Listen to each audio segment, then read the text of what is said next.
lepo vklopili k našemu obalnemu korespondentu Marku Žerjalu, ki je ta teden za nas pripravil poglobljen vpogled v novi pravilnik o učinkoviti rabi energije, ki med drugim predvideva, da bo po novem letu prepovedana uporaba naprav, kot so električni radiatorji, električno talno gretje, IR paneli in celo električni bojlerji. In to zvemo na 1. november.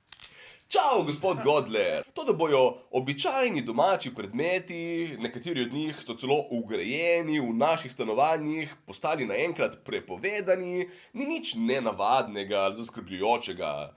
To je dobrodošla inovacija, ki bo naše domove naredila bolj ekološke, bolj varčne in kvečemu za 5 stopinj hladnejše. To je pa res cena, ki jo je vredno plačati za vse te pridobitve. Torej je res, običajni bojlerji od 1. januarja dalje več ne bojo dovoljeni. Pa resnično mislite, da ljudem, ki že imajo vgrajene, to ne bo predstavljalo večjih preglavic? Ma kje? To je tako enostaven problem, da ga takoj rešite, če premorete vsaj ščepec kreativnosti.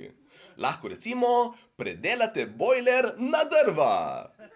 Preprosto izrežete luknjo v vašem že obstoječem bojlerju in notri zanetite ogenj. In medtem, ko čakate, da se voda segreje, imate celo čas za opraviti kakšne manjše opravila, kot recimo nasekati več drv.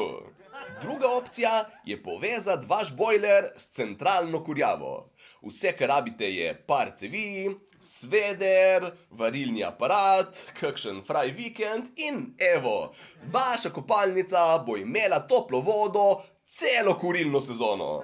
In še tretja opcija, preprosto vrzite svoj bojler ven in se tuširajte s hladno vodo.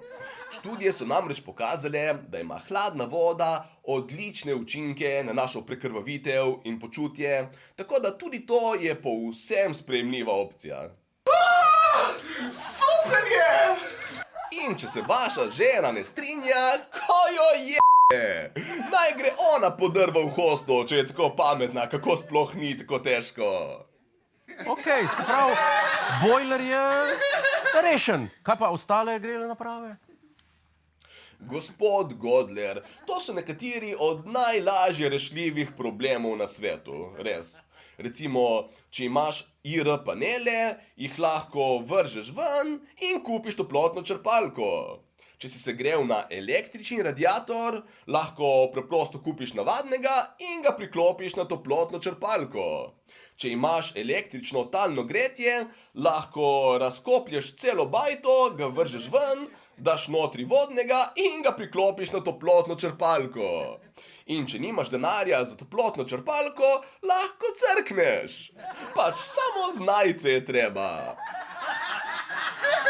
Jaz res ne vem, zakaj je tako komplicirajo. Lepa hvala, gospod Žerjal, za ta prispevek. Mene je res pogrel. Hej, preden greš, klikni tukaj in se naroči na naš YouTube kanal. Imamo pa tudi TikTok, Instagram in Facebook, tako da le urno.